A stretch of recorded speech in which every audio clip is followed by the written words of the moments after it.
조희연 신임 서울시 교육감이 자율형 사립고 자사고 지정 취소에 관한 구체적인 일정표를 제시했습니다. 자사고의 반발을 고려해서 기존에 밝힌 계획보다 한 발 물러난 로드맵을 내놨습니다. 오늘 나온 주요 뉴스들 정리해 보도록 하겠습니다. 황준호 뉴스 취재팀장 나와 있습니다. 어서 오십시오. 예.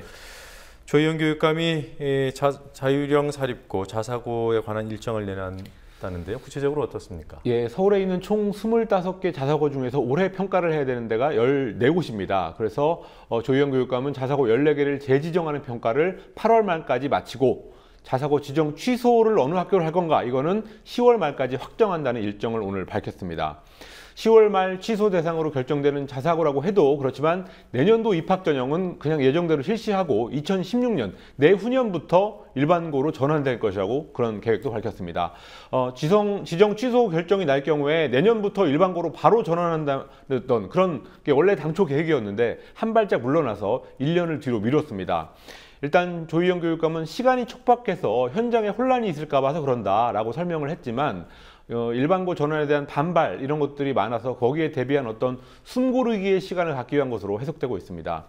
내후년이 돼서야 일반고로 전환한다는 결정에 대해서 전교조는 일단 유감을 표시하면서 지금이라도 자사고에 대한 불법 재정 지원, 특혜 이런 것들을 당장 중단하라 하는 논평을 내놨습니다.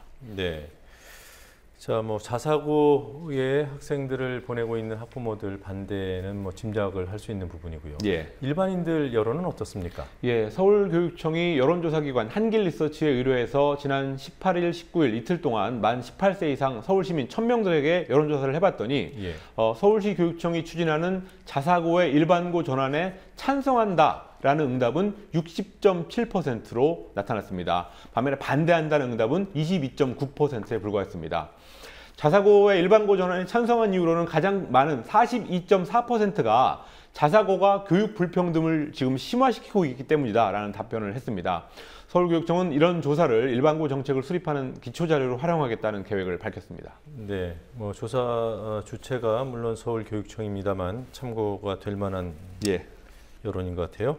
용산 화상경마장을 반대하는 지역 주민들 그리고 또 시민단체들 오늘 몇 장의 사진을 내놨습니다. 예, 이 화상경마장을 운영하고 있는 한국마사회는 화상경마장이 들어오더라도 학생들한테 피해를 안 준다라는 주장을 하고 있습니다. 그렇지만 학부모 단체들 그리고 시민단체들이 그런 마사회의 주장을 반박하기 위해서 경마장 근처에서 찍은 사진들을 내놨습니다. 첫 번째 사진은 경마장 근처의 공원에서 경마장에 다녀온 사람이 소변을 보고 술을 먹고 그냥 그 자리에서 잠들어 있는 사진입니다. 또 두 번째 사진도 공원에서 노숙하고 있는 또 다른 사진입니다. 이 동네, 이 근처에서는 과거에는 거의 이런 모습이 보이지 않았었는데 한 달 전쯤에 경마장이 임시 개장한 후에 이런 장면이 자주 목격되고 있다고 지역 주민들이 말하고 있습니다. 네, 그러니까 이제 본 개장을 하면 더 심화될 것이다 이렇게 그렇습니다. 우려할 수 있겠군요.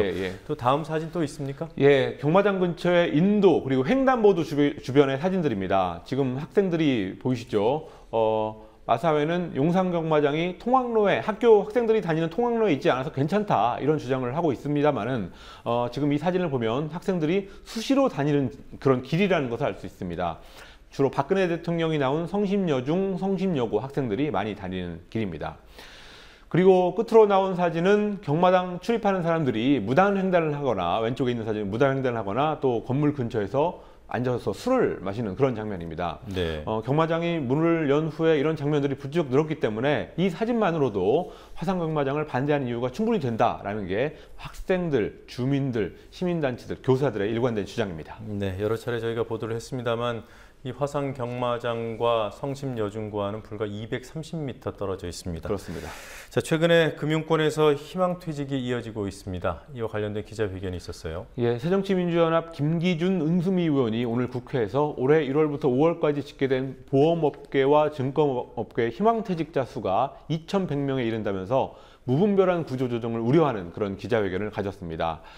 또 작년에 있었던 ING생명의 퇴직자 320명 그리고 지금도 진행되고 있는 HMC 투자증권의 구조조정 이런 것들을 다 합치면 살인적인 구조조정이 진행되고 있다고 두 의원은 주장했습니다. 예를 들어서 ING생명의 경우는 2천억 원 가량의 이익을 내는 회사인데도 불구하고 연간 300억 원에 달하는 인건비를 절감하겠다는 이유로 인원의 무려 30%를 감축해서 논란이 일었었습니다. 의원들은 현재는 지금 희망퇴직이라는 이름으로 직원들을 스스로 결정한 것처럼 하지만 실제로는 회사에서 그 퇴직 대상자들을 이미 찍어놓고 퇴직하도록 강요하고 있다고 주장했습니다.